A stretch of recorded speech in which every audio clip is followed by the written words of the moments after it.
after the disappointment, we have to admit it was a bit of a disappointment at the last election, everywhere I went, every meeting that I had, the message was the same. People were saying, come on you guys, come on you minor parties, it's time to unite. It's time to put your minor differences aside, to put our egos aside and unite for the common good for this nation. Because being united is the only way we're going to be successful going forward. We saw at the last election, there was enough votes between the United Australia Party, One Nation, and the Liberal Democrats, now the Libertarian Party, and several of the other minor freedom parties. There was enough votes combined that we should have been able to get one senator elected in every single state. We should have been able at that last election to send 6 senators based from those freedom parties into the Senate. And what a difference that could have made. Who knows, with having those 6 senators instead of just the 2 that we had, Senator Babbitt from Victoria for the UAP and Senator Pauline Hanson from Queensland, if we had have had 6, maybe we would have been able to stop that digital ID bill. Maybe we would have been able to stop that hate speech legislation. Maybe it would have been much, much easier that mis and disinformation bill would have never seen the light of day. We could have made so much of a difference if we had those 6 senators there, and we could have added to it with another 6 at this election to give us 12 senators from the freedom-based parties in that Senate of those 76 senators. But instead, we've just got at the moment 3 senators, 2 from One Nation and 1 from the UAP, which gives us not the influence that we should. So I tried everything I possibly could, put the arguments to different people and different parties, how we could work together and different proposals, how we could work with some Freedom Coalition, how we could work to ensure that we got 1 senator elected at least in every state. But unfortunately, the pleas fell on deaf ears. I couldn't get to first base, which was very disappointing. But the good news is, a lot of good people have put a lot of work in over the last month or so. And we are now pleased, very pleased to announce that we have a Freedom Coalition at the New South Wales Senate at this coming federal election.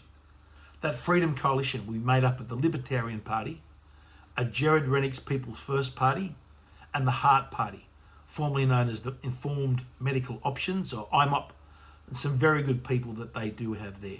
Michael O'Neill is the leader of that party, a very good and decent man. He will be number 2 on that Senate ticket for New South Wales. And a lot of those good IMOP people are now part of that coalition. They are very strong on the issues of medical freedom, and they are very strong on the issue of restoring the sanctity of the doctor-patient relationship that was absolutely wrecked and destroyed under the previous Liberal government. One of the most disappointing things that I've ever seen, the Liberals abandoned their principles and allowed that sanctity, that special relationship between doctors and patients that should be there. They allowed that to be destroyed by bureaucrats. That'll happen under a Liberal government, which is a shocking indictment of the current state of the Liberal Party of Australia. And of course, it's also fantastic to have Gerard Rennick's team on board. What a great bloke Gerard has been. Without doubt, he has been the most outstanding senator in this current parliament. His ability there, anyone that watches him holding those bureaucrats account into Senate estimates, Gerard's depth of knowledge and breadth of knowledge across such a wide range of subjects has truly been a joy to watch. And especially when he grills these bureaucrats that are in there wasting Australians' taxpayers' money hand over fist. And Gerard's performances on the floor of the Senate have also been magnificent.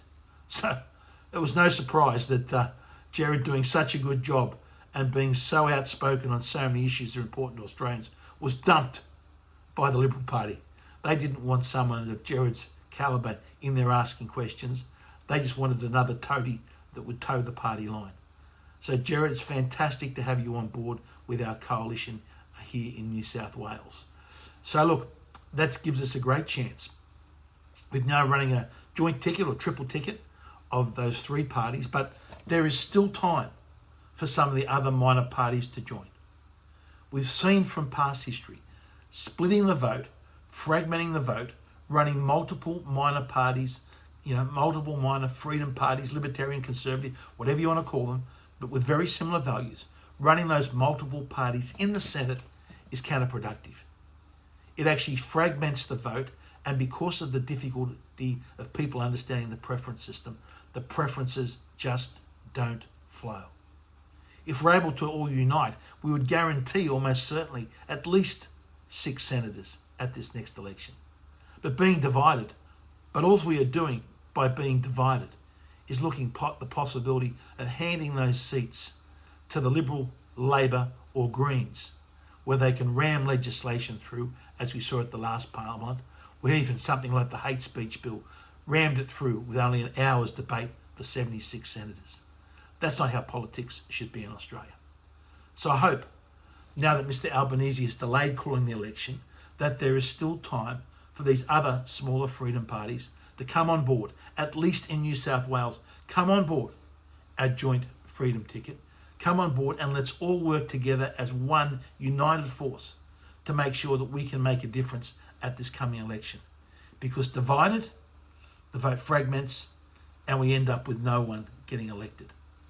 Also, if you're one of the people that has been calling out for this joint freedom coalition, this joint ticket that now we've achieved here in New South Wales, can you please come out and help us?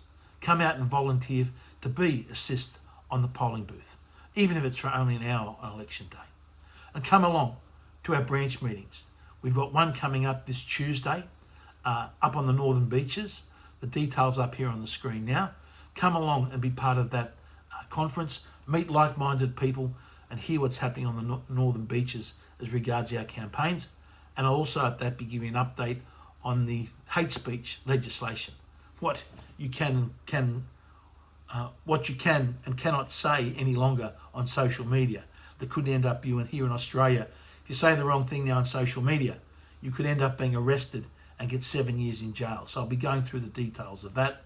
Likewise, the following Tuesday, up on the Central Coast at Gosford, we'll be kicking off our Gosford branch meeting, our first branch meeting up there. So please come along to that as well. Now that gives us the Libertarian Party 10 official branches and 2 unofficial branches. We have meetings all around New South Wales. So please, if you've got something, if you're interested in politics, you're interested in this coming election, come along to one of our branch meetings. As we said, everyone is welcome all the time. And if you can help at this next election, if you can volunteer for a couple of hours, just an hour, to help on a booth to hand out, please contact either the Libertarian Party, Gerard Rennick's People First, or the Heart Party, because we're going to be working hard and we're going to be running together on this joint freedom coalition ticket. And I hope we can have your support.